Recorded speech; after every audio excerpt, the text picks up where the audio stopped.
Hello, everyone, and welcome to Unique Peace. I'm Janice. I'm a Reiki Master Teacher and intuitive medium here on Long Island. Today, I'm super excited to be joined by Roger Kabler. He is a comedian, an actor, and an impressionist with a wonderful story to tell, and I can't wait to hear it.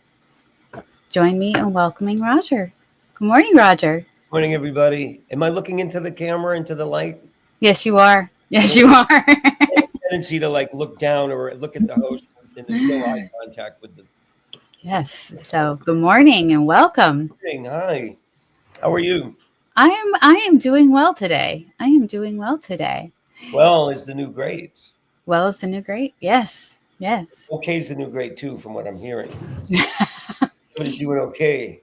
We're doing, yeah, if you're doing okay, you are doing great nowadays. Okay is my favorite word. There's no way you can mess up the word okay. Just try to fake somebody out with okay.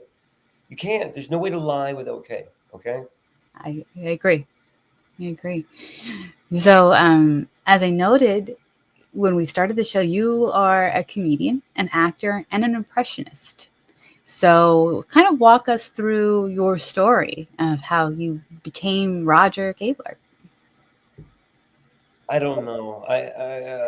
There's some parental influence. There's some, going back to the childhood, feeling sort of not enough, feeling like a boring, plain person, and wanting to be more than that. So you see things on TV and cartoons when you're a kid, and you want to be more than a dull kid. So and my parents introduced me to really funny stuff, and I just absorbed it. And my parents are very funny people. My mom, especially, was just hold on. My mother is a riot. She was one of the funniest people I ever met.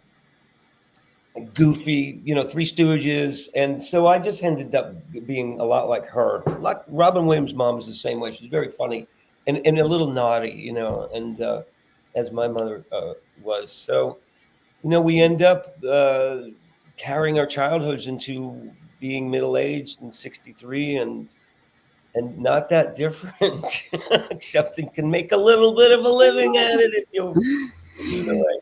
But yeah, it always appealed to me to try to imitate as an art form, to imitate, to transform.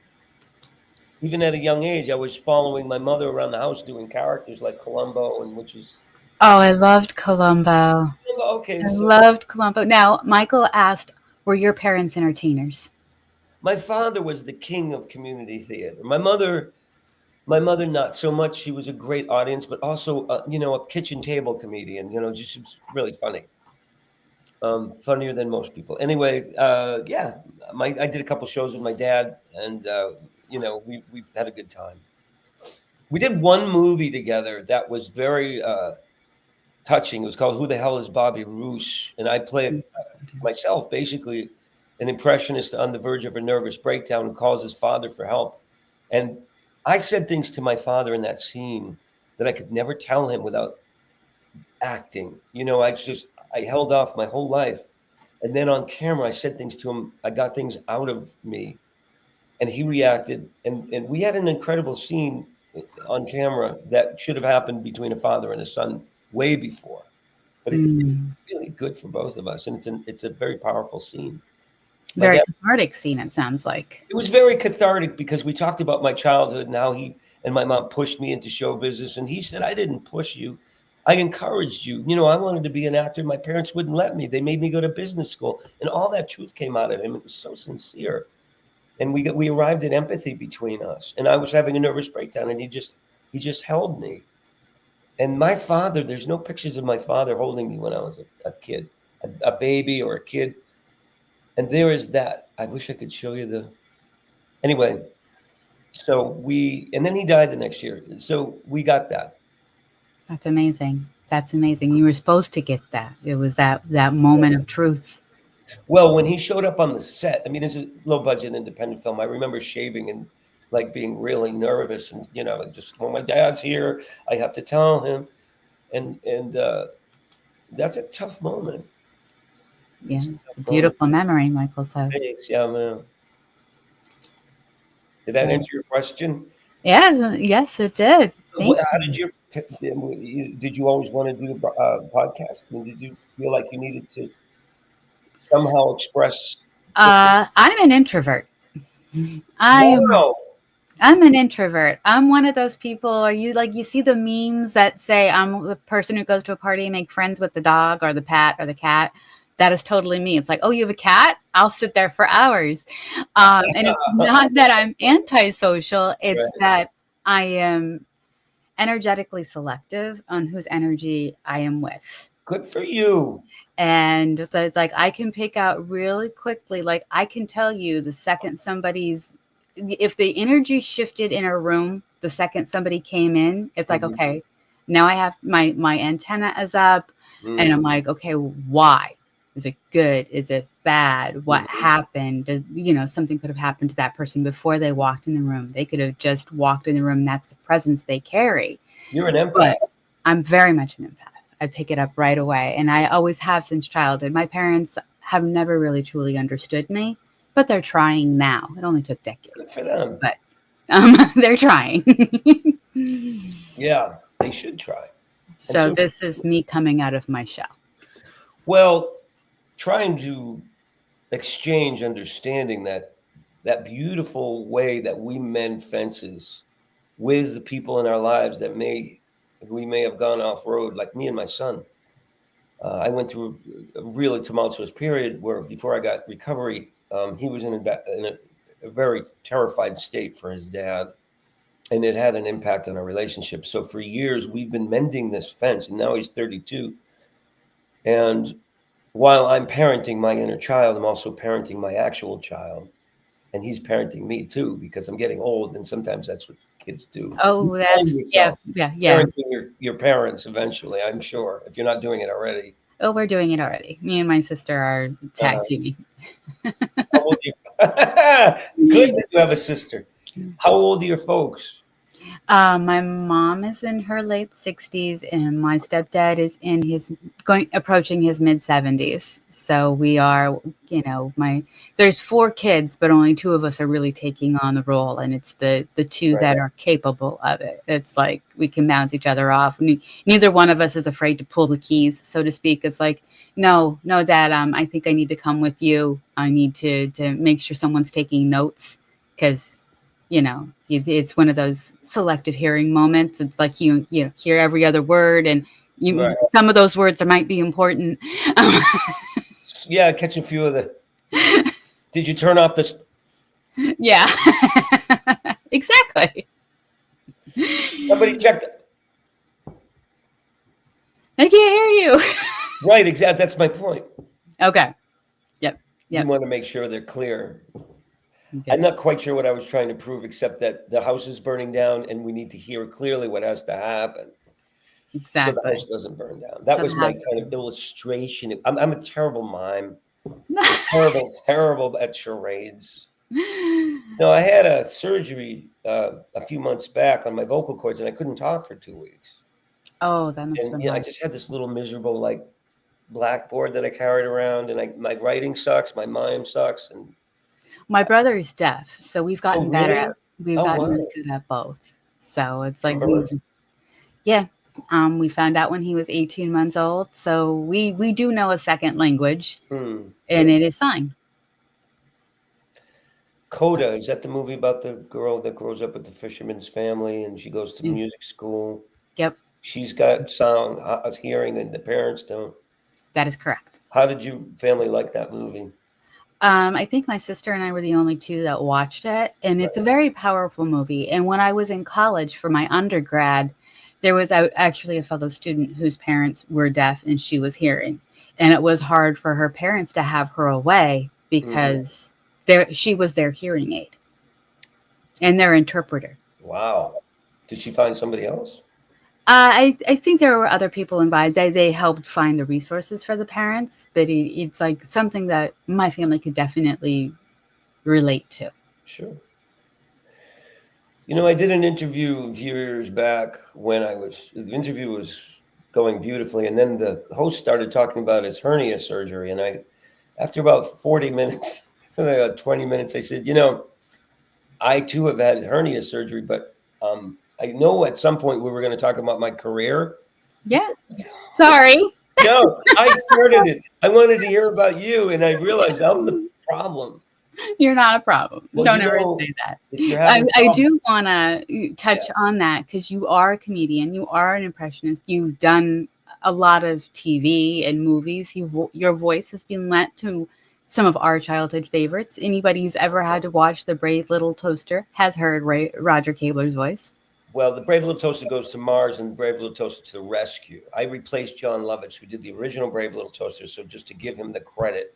But interestingly enough, one of my Hollywood stories, later on, after I had done those films, I ended up catering him and serving him a drink at a party. I was a waiter and he was John Lovitz. And I said, do you know that I replaced you in Brave Little Toaster? And he goes, oh, isn't that interesting? Hi, how are you? He didn't care. He did not care.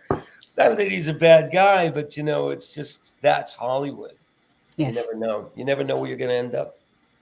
And speaking of, you never know where you're going to end up.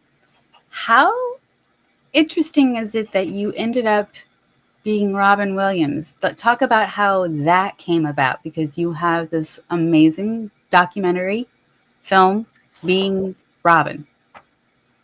That's me being Robin. That's you being That's Robin. And I would love for you to share that story, how that came about. Like, start at the beginning, because I know you were doing the act before the movie came. Yes, well, there was an act that included Robin, but I did a lot of other impressions, like from the time I was 17 and I saw him on Mork and Mindy. I'm like, oh my God, that's me. How on earth did that happen, that somebody thinks like me and kind of looks like me and acts like me?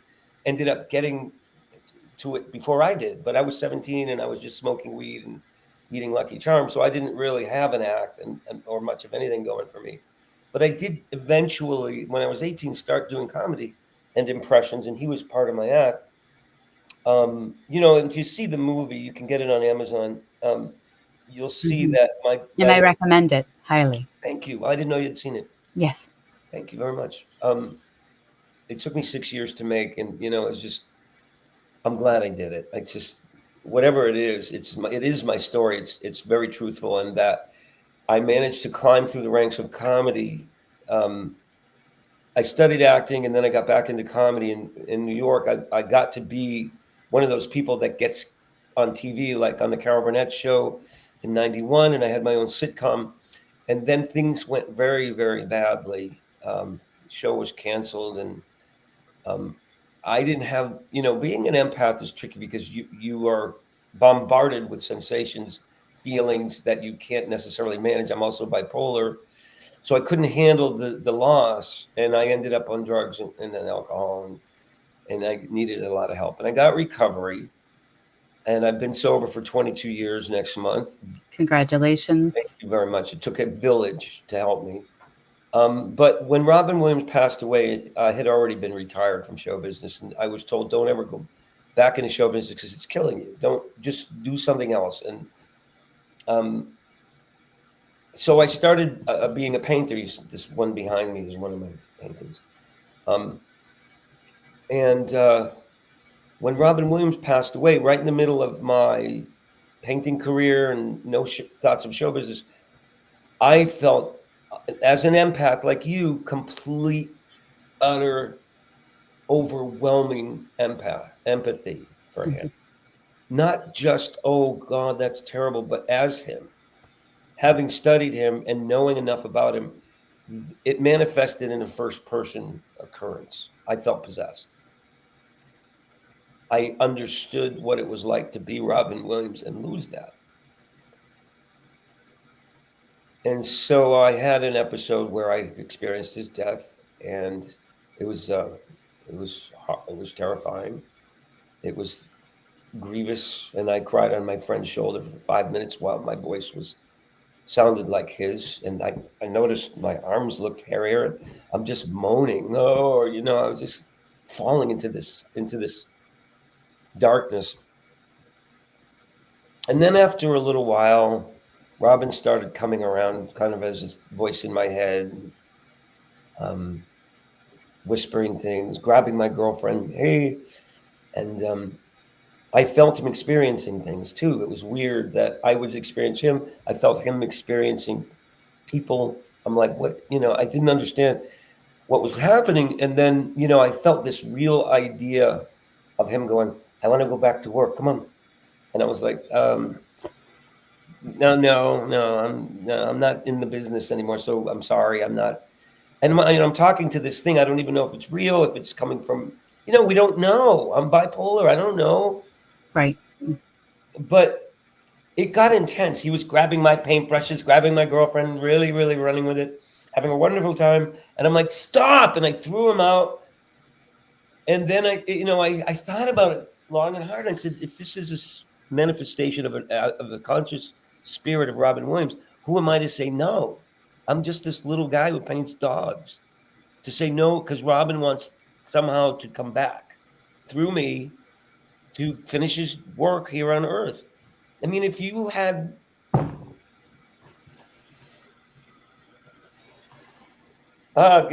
if you had a chance to come back and do one thing, that's what I was feeling. You wanted to just end better, finish his life beautifully. That's what I was getting from him. And so I said, okay. I said, fine, what do you want to do? So we wrote a show, and I just retired from it actually after 10 years. Because enough. Oh, wow. Yeah. And I said, Robin, we talk a lot. And usually we go in. It's a little tough to let go, but okay. So we go into the woods and we talk. And I said, Robin, I got to let this go. And he said, I'll always be here in the woods. You want to talk? I didn't mean to get emotional on your show. It just, perfect. It's real. It's real. It's real. So you asked, and that's my experience. But I did do this show, and the first time I did it was some casino in California, and he just exploded onto the stage. I have a video of it. He just was like freeing the genie, And after traveling all over the country with it, after a few years, I had a lot of video of the show. So we wanted to tape the show and see how it was going. And I decided to make a movie about it because I knew I wasn't going to do it forever, just to document the experience. And I reenacted things that happened, like his death, and the impact that it had on me and some other people, and a psychiatrist, scenes with a psychiatrist, scenes with a medium. Largely, it's a documentary, but there's also some fantasy. And the real thing about the film is that it's a mystery, and it's still a mystery. Is Robin a conscious spirit, or did I create something out of the desire to keep him alive somehow? And so many people have thanked me for doing this work. Well, one of our viewers, Michael. Hey, Michael. He's seen you do this show. I believe he's seen it a couple of times live, and he would definitely feel Robin. Yeah, I feel him too sometimes. I'm on stage and I go, "Wow, it's not just the show; it's a seance." We're experiencing the laughter tonight, and I'm doing an impression right now, but if I did it long enough, it would really kick in, and then you're out of here. You don't have any say anymore. It's just Robin takes over. He's just like, like he did on the talk shows. He's just, but he's looking to connect at the same time. He's looking to do the feed back and forth. So no, I'm not going to go down that road, because what do we have, an hour? If we had 4 hours, maybe we'd have a little more fun as the moon on your computer screen is rising and setting. We're deeply into our 17th cup of coffee. Oh, wow. I'd be bouncing off the walls. People say the show's exhausting to watch. Yeah. But anyway, the movie took 6 years to make. I edited it for 2 years during COVID, and it was really, really tough to come back into show business after people's show business was killing me. And I said, okay, Robin, I'm doing this. And he basically was saying, you're going to be okay. Don't worry. I got your back. And you have to wonder, what has my back? As a medium, I understand that. And I bet you do. Yeah. And so as a channeler, I know several people who channel. It's an experience, and you've had that experience whammied. You're channeling someone else. Well, and very exhausting. You'd be Robin Williams for 5 minutes. You're going to need a nap. The point is, hi, Angela. The point is, do you, oh, so do, I don't know if I'm supposed to acknowledge these questions. You can acknowledge them. I feel a great deal of peace in letting go, because the road, the show isn't just suiting up and being Robin and channeling and evoking and what's the word I'm trying to think? Conjuring, because sometimes he just smacks me and I'm there. And sometimes I have to really go, okay, Robin, come on, we're getting dressed. And I forgot the question. How have you found peace with letting go of Robin? That was the question, but I was going to get onto something else about the film did its toll on me in terms of going back into Hollywood, making a film, being a producer, director, star, editor, fundraiser, distributor. I did with a lot of help. I mean, but the toll that it took on me, I'm still burned out from the whole thing. But it was worth it. It was worth it. That's my next question. So people watch it multiple times trying to figure out the mystery of it. Is it a conscious spirit? And that's what I wanted to ask you, getting back to that, Janice. Do you believe these spirits that we channel are conscious? Yeah. You do? They never leave. It's all energy. They never leave us. They're always there. It's just a different form. They're no longer physical. They have chosen to go into the ether and become energy. So they're always around us. You'll hear things, you'll see things, and you'll have moments of clarity. And it's like, oh, and for decades, because I lost my father at a very early age, for decades, I didn't know what was going on. But now it's the see, the hear, the feel, the smell, the taste. They communicate in different ways, but they're never truly gone. Are they conscious? Do they know what they're doing? Yes. In your opinion? Yes. In my opinion, they do know what they're doing. When they want to get our attention, they will get our attention. Robin wanted your attention, and he took full ability to do that. It's interesting. You got to see the film. I mean, you've seen it. Yes. There's a moment that occurred. I'm trying to remember if this occurred in my head and in a conversation with Robin. When, first of all, part of the conversation was after doing the show, I said, do you have any idea? I'm talking to him in the woods. And I said, do you have any idea how exhausting this is? Doing this show? And he goes, do you have any idea how difficult it is to come back to life in your schleppy body? I love it. So that popped into my head, and I'm like, where did that come from? Is it me ragging on myself, or was that a conscious spirit? And then I said, let me ask you something else, because we have these conversations. And I said, are you really here? And he goes, why do you need to know? I said, because I'm going through all this stuff. I mean, I feel like I have a right to know. He goes, let me put it this way. If it's true, you're going to have all these scientists and mind doctors chasing after you with scalpels trying to dissect the whole situation, right? And if it's not true, you're going to look like an idiot for coming out and saying, I'm possessed by Robin Williams. Wow! So what do you want to do? Okay, let's not go public, but just here privately in the woods between you and me. Are you really here? He said, I don't know. Now, that's an honest answer from a spirit who's lost, who doesn't really know, perhaps, what's going on. And I said, well, okay, so maybe it's like the mystery of faith. It's okay that it's a mystery. We don't know what God is. We don't know what the heck happened. What we're here, we got created by something obviously more intelligent and beautiful than us, because the genius of that creation is everywhere. I couldn't make this. It's got to be conscious. The greatest spirit of all. I don't know what God is. I don't do a religious thing, but that's the conversation I had with Robin, and I put it in the film. Yeah, no, that's an important conversation to have. But throw in the bipolar, and he challenged me to take the medication to see if he was still around, because in the movie it suggests that I'm delusional, and that also my real therapist suggested that I am delusional. And we went on medication for bipolar. And no, it didn't go away. I got a little bit under control, but he's still around. I still feel very powerfully when I see him. And that weird identification. So with your dad, how does it manifest his spirit with you?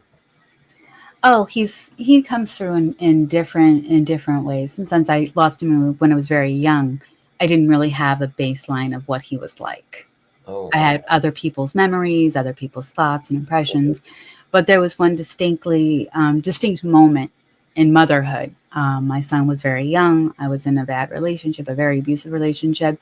It was Father's Day, and I took my son to the park, and I was just watching butterflies and watching my son and a giant silk moth. Now, if you know what a giant silk moth is, they're about this big. They're huge. Is that a Cecropia? Yeah, I do believe it is. I've had some experience with those. I have a friend who's into that. So, yes. And so I'm thinking it's a giant monarch. And it's like, oh, that's a really big monarch. And it's like really struggling to flap around. And it's like, next thing you know, it's on one side of the park and it landed underneath the bench that I was sitting on. And it stayed for the duration. And it let us pet it and touch it and just stay. And that's when I knew that was my father. So whenever I see that particular moth, I am very aware it's my dad. Wow. So that's a very powerful moment for me. But, Very powerful, yeah. you know, we all have those moments because we are all intuitive. Yes, we are. Some of us are more just open than more others, in obviously. tune. Yeah, more in tune than others. Right. So Do you that have a is, tool for clearing a path?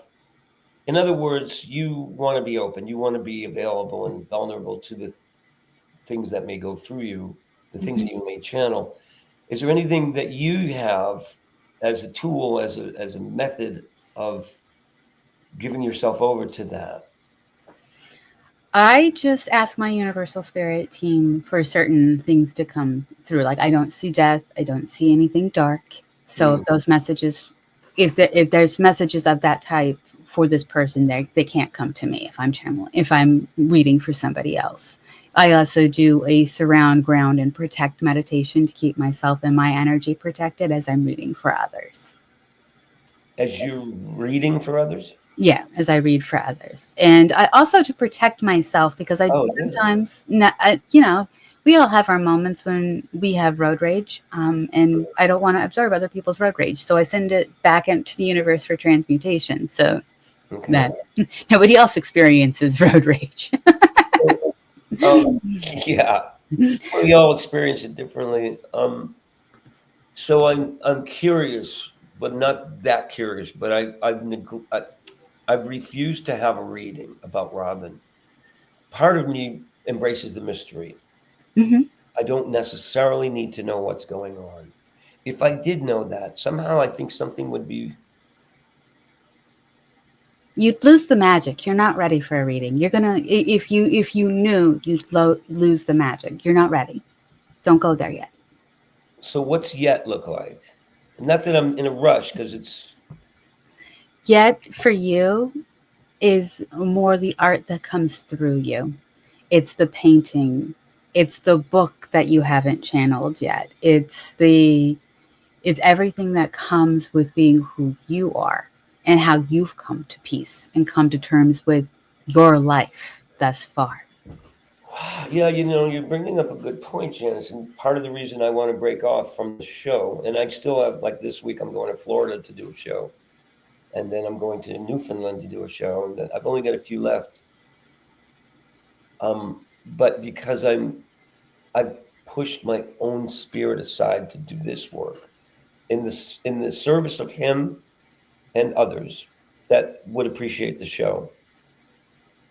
Well, I don't know that I haven't taken a back seat to my own life. And that's why you need to separate Right. from the show. I don't think you're going to separate from Robin anytime soon, I but you're going can't. to separate from the show. Right. That's what makes the movie important. That makes what the book you haven't channeled important. What do you mean the And book? that's why reconnecting with your painting is important. That's who you are. That is who Roger is. So That's why, because I feel like I am at peace with who I've come into at age 63, and I want to express that. I have a wit of my own, even though I'm channeling my mother a lot of the time too. But and she thanks you for it. she doesn't thank me. She possesses me. It's like Robin. I find, and my sister does it too. We're both taken with my mom. But that's me, and I have been working on Michael authenticity. Instead of you thinking, for as far as you know, I'm a good guy. It's important for me to be a good guy through and through. Mm-hmm. Learn from mistakes, be authentic, and trust that that's enough. I don't need Robin Williams. I don't need other impressions to get by. Right. I don't need to entertain you to have a connection. However, it has enhanced your story. So your story thus far in your life, how has your story helped you define peace personally? This story from when to when? The whole Robin From Williams thing? birth to now, My from whole everything, your life. whole life. How has that shaped your personal definition of peace? Well, the most important element is recovery. These 22 years have been spectacular in terms of my um, understanding the kind of man that I want to be, building a foundation with some help in structure so that I can build a life that will support the kind of man that I want to be and the things that I want to do. But without a foundation of principle, of recovery, the idea of having a disease that's fatal, like alcoholism and drug addiction, knowing very well it's a bully that can come up and hit you so hard you can't come back. So Yeah. I live in that caution, and I also live in the freedom of what gets built. The life I've been able to build on that includes incredible experience like the Robin Williams experience, doing hundreds of paintings, doing hundreds of shows, love, friendship, fellowship, deeper understanding of who I am in relation to a higher power, in relation to I have a inner shaman that is an incredible being who's a higher power, but not God, but he's an ancient African spirit of a shaman who has taught me some of the tricks of visualization, healing, which I've been practicing. So I want to explore that. So the piece that comes out of all of this is this idea that over this period of time, these 22 years of recovery, I keep landing on my feet. And through poverty, through disastrous relationships, through love and loss, the loss of my parents, my mom, my dad, I lost him before I got sober. The ability to care about other people is huge in my piece. I find myself going from being a desperate thief and a junkie before recovery to being somebody who is trying to make amends with my creator and my fellows and myself, getting right with my life, finding opportunities to help people where opportunities show up and not turning away selfishly, but also self-care. Self-care, we call it selfishness. It's okay. We can be selfish because sometimes we have to be. Right. Sometimes it's all about me, okay? Because If you've ever seen Clueless or grew up in Valley Girl days, you understand that oh statement. my God, you saw Clueless? You saw my one line in Clueless? Oh my God. Are you okay? That looked really bad. $20,000. Cool, man. It was cool. Brave Little Toaster, Clueless, Carol Burnett. I have a resume. Um, but I just feel like, what's left to explore with this time that we have is the investment in every day when I get up to try to live, live purposefully, just like Thoreau, live with a great uh, desire And that is the light that's given to me every day when I get up. And sometimes it's about people, and sometimes it's about, solitude and paint. And And those are, it sounds like those are, or lead into the next question. How do you find peace personally? not much. Personally, peace is hard to attain. I find it. See that? Love it. Those are things that I dug out of the ground mostly. I am a dump digger. And that doesn't mean I go in like the city dump with the seagulls and the garbage. These things have been around for over 100 years. I'm going to do it through a little thing here because I'm going to be done crying and showing off my wares. This is an old bromo thing from a pharmacy. This used to be filled with some kind of bromo. I find toys. There's a donkey. This is a metal soldier from World War One. I Oh, wow. mean, it's weird. It's weird. This is a very old inkwell. I'm just handing off some things. So some of these things are over 100 years old. Look at this beauty. This is some kind of a statuette. Nice. Isn't she beautiful? She is. She's broken, but so are all the ancient, Roman things. And look, I found this about 2 weeks ago. Oh, that is very neat. Pin from World War II era. So this is the piece I find when I go and dig in the earth. I smell the earth. I get covered in bugs and poison ivy and get in there and not care. And there's marbles and toys and bottles and junk. And I enjoy giving it away. It's part of my spirituality.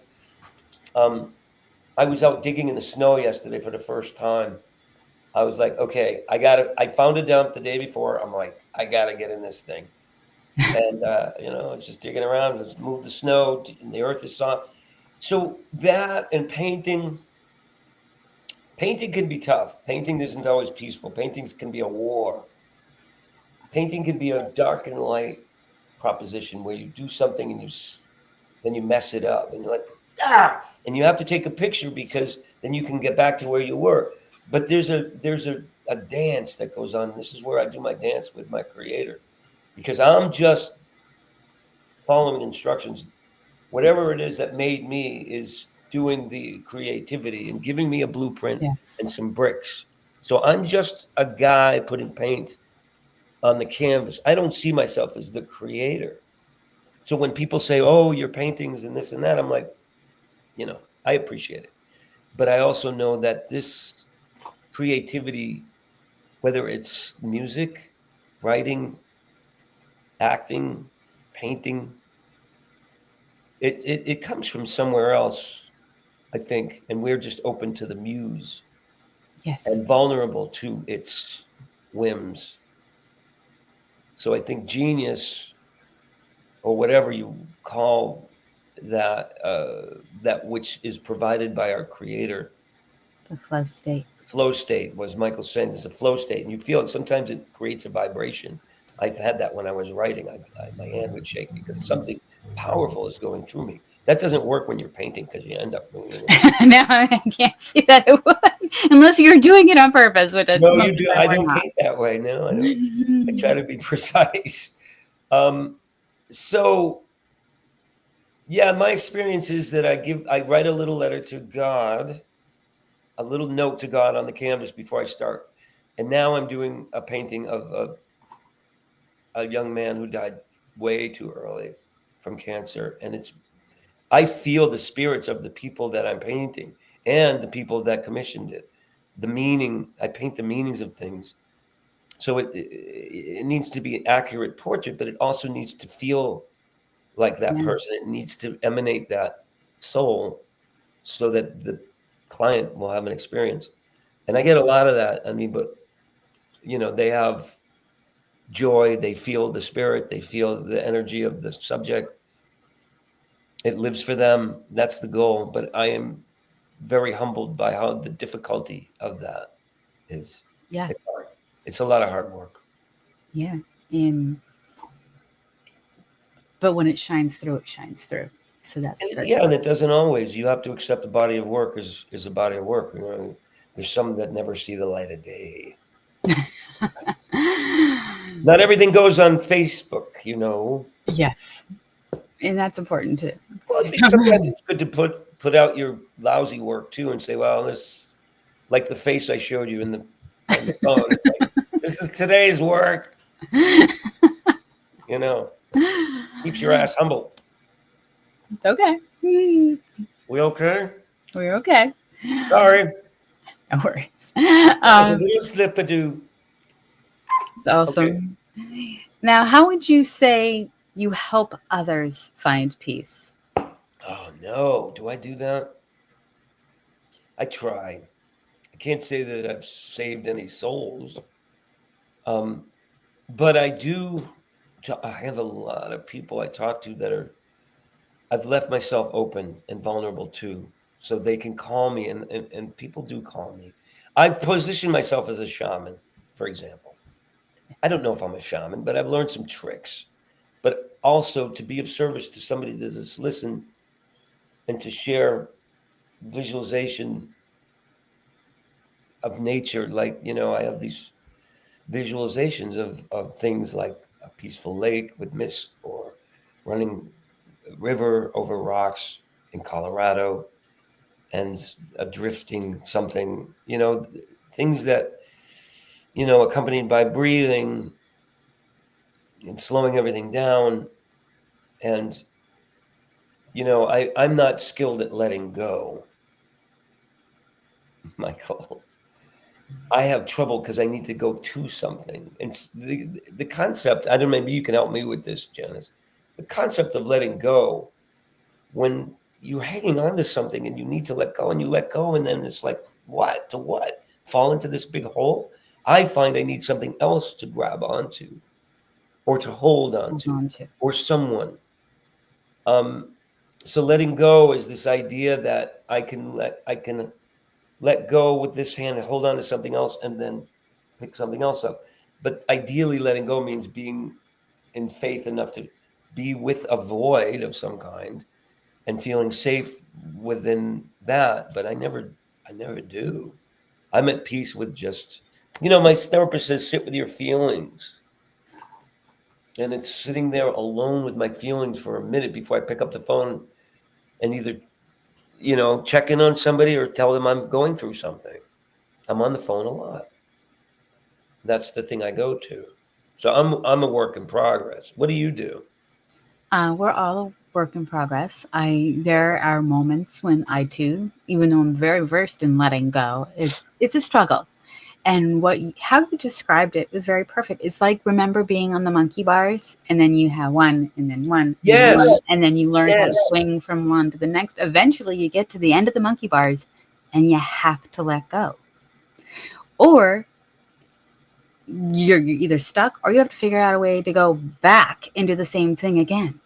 Your book should be called "End of the Monkey Bars." Or the End of the Monkey Bars. What's I want to give you I'm giving you a title. Go write it. So no, but I mean, it's a great metaphor. So you either go back, do you jump down into the dirt, or is there something else you can climb down on? Right. You know what I mean? My visualization for that is you reach the end. Now you've got a bar you can put your feet on and rest and climb down. Or do you just let yourself plop down to the dirt and I always let myself plop down on the dirt. I'm sure we've all tried plopping down once and realized it didn't feel good. Oh, that's just how I did it, and I learned to land on my feet. So it's a practice. Right. Yeah, it's a practice. Letting go of like little things. Maybe that's how you start. Letting go of like little things. Nothing that stresses it out. Well, the concept of letting go of little things is that period where you realize your feelings change. Mm-hmm. You've let go of something I don't know if you're obsessed like I am, but I am very obsessed young man. And, it's like that childish idea that, no, I don't want to. And then when you go and you have to go through that period where you're deprived of that thing, eventually it subsides. The feeling will subside. Just like recovery, you want to drink, eventually, and it takes time, the cravings go away. But it takes time. And that's a big let go. That's not a little let go. Yeah, it's a big Here one. you are 22 years later able to say you celebrated 22 years of sobriety. But you had to let go. You had to let go of alcohol. You had to let go of drugs. You had to let go of that control that they had over you. Well, interestingly enough, a lot of people have there's two kinds of experiences with recovery. Some people still crave. Mm. I never. The day I got sober, I woke up with no craving, with no obsession to use or drink again. And that has been with me for that long. I got the gift of that. That was removed. Then I was just left with me. It's like there was a Not lot of work to easy. do. Okay, we got rid of the booze. Now what? Look at this. So there was all that work to do to fix and pull all the wreckage off of my soul, which was buried under all that. And there was there was a lot of work, and there still is. And the letting go thing, and this is, I have sponsored people in this 22 years.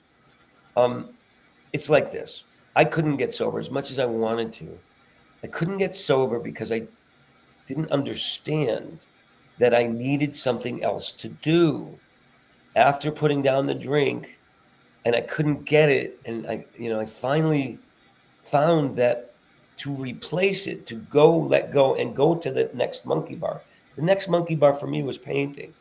When I started working with my hands and painting stuff, I was filled with the same kind of fulfillment and buzz that drugs provided, because I was engaged in something that felt good. So I think, anybody that needs to get clean and sober, to have something to do that you're good at, that nourishes your soul, is so important. And yeah, it can be frustrating because you might suck at it for a while. You pick up the guitar, you're like, oh, I suck. But it's the playing, it's the doing, and then finding a chord that, it's just persisting in wanting to find another expression other than self-destruction. Because all those addicts out there that have the drive to destruct also have the drive to create, if they can channel that energy into creativity instead of destructive behavior. And that's what I found. And I was cutting my arms until I found painting. I didn't know how to. I needed something to do with my hands, so I cut, and then they put me in the psych ward. And I was a teenage girl when I was age 40. It's like that's nothing against teenage girls, but that's basically the age and gender of cutting. unfortunately, it is. Yes, and I do know people even from when I was growing up that did that. So It's yeah, scary, yeah. it's scary. It's absolutely scary, and it's like a dirty little secret. And sometimes you go to the emergency room, they give you a cupcake and keep you for 24 hours or 72 hours. So that lends itself to the next question, which I think you've touched on beautifully. But if you could expand the what's in your toolbox. So you say over 22 years, you've had the honor of being a sponsor to a few people, and when they first come to you and that struggle is raw and real and new, what's in your toolbox to kind of help them find some peace that they've made the right choice? Well, okay, Good. so this is a great question, and I'm coming from having worked at a rehab in California for a year and a half. I worked there. I ran a sober living for a period of time, managed, I should say. And what I came away with in my toolbox that I was able to share is that, anytime somebody, and I'm trying to, recovery isn't just about drugs and alcohol. It's about getting to the person you were meant to be, but having gone so far afield that it's tough to find what your childhood dreams. So I asked them, what did you want to do when you were a kid?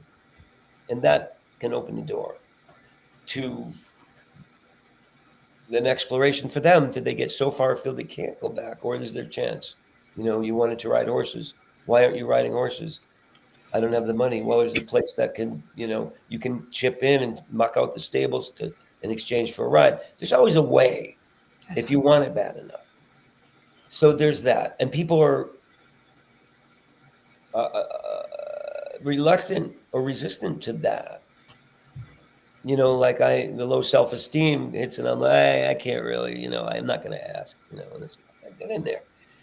Recovery is the idea that you can put your dream aside for a while, or your career. Like in my case, what I learned, and the perfect example of this is Robert Downey Jr. He was really screwed up. He was waking up in other people's houses.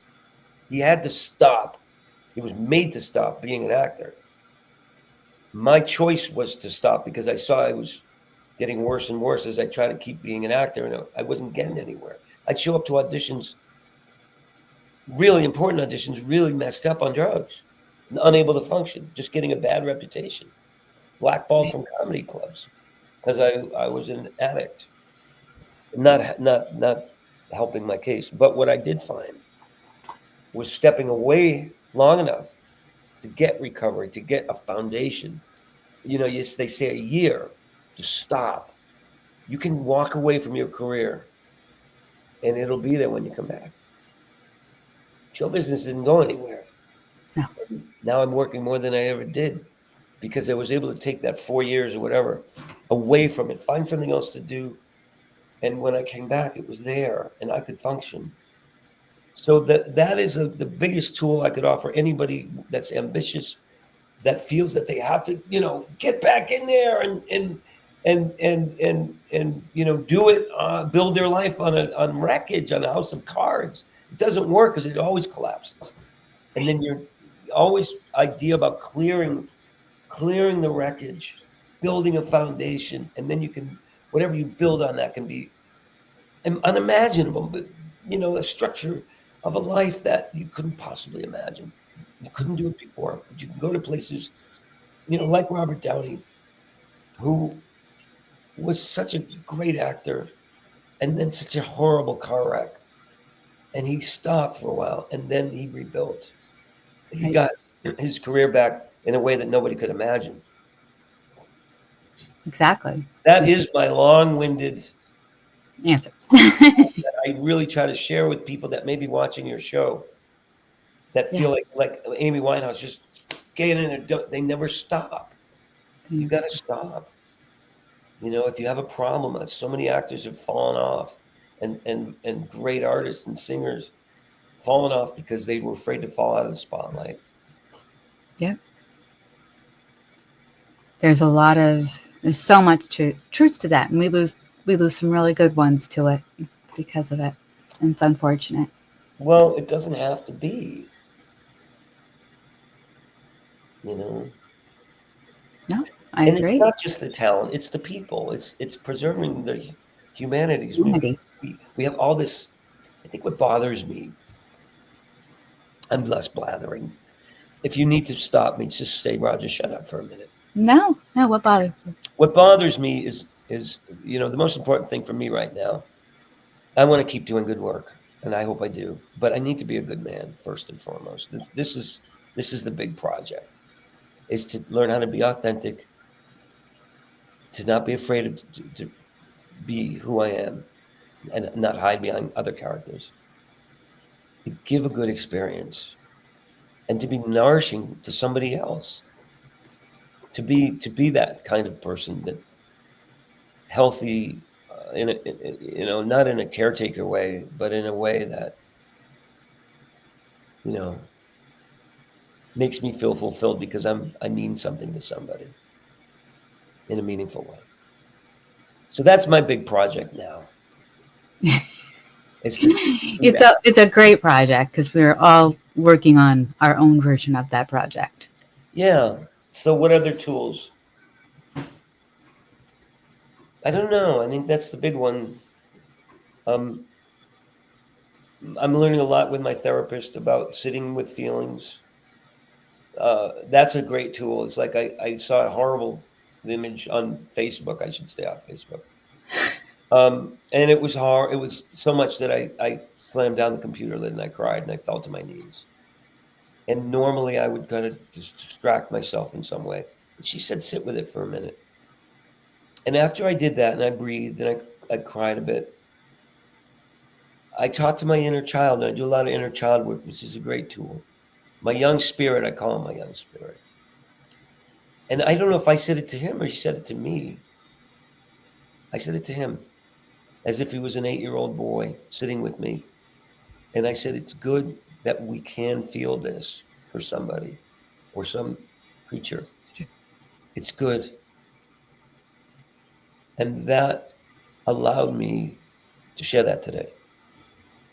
I'm grateful that I can take a minute, feel my feelings, my empathy. And that makes me feel like I have value. We all value. You have a high value. And I want to thank please, Tom, you're embarrassing me. Go on. I want to say thank you, Roger, for sharing this time and with us today and talking peace and sharing what brings you peace. Thank you. I just feel like one other thing is I've started a small series on Facebook and I think YouTube where I've decided to not involve myself in the hate and the politics, but to try to be somebody who, like yourself, is a peacemaker, to say, we're all in this. We all have these lizard brains that want to get ahead and get in front of you and show you. The idea is that we can figure out how to mend fences. We can figure out how to get along. So my role as a peacemaker is something I'm working on. Even though I'm enraged like everybody else about some of the things that are going on and scared, I feel like that's something I could do, is to try to bring people together and try to understand each other. I just wanted to say that. No, absolutely. Thank you so much, Roger. That is greatly appreciated and greatly needed. That's what you're doing. I think this is a great format. Thank you. Thank you. Thank you, Roger and Janice. This was wonderful. Angela, thank you for joining us this morning. So, put Roger in the green room. I'll be right back with Roger. 1 second. Peace. I want to say thank you to everyone who joined us today and everyone who is listening in the replay. Thank you for joining us. This was a wonderful conversation. If you have not watched or checked out Being Robin, please go to beingrobinthemovie.com. Check it out. It's very insightful and something we should all watch, just to get an understanding of how spirit can move through us, work through us, and if we allow it, finish business. Have a great day, everyone, and we'll see you next week.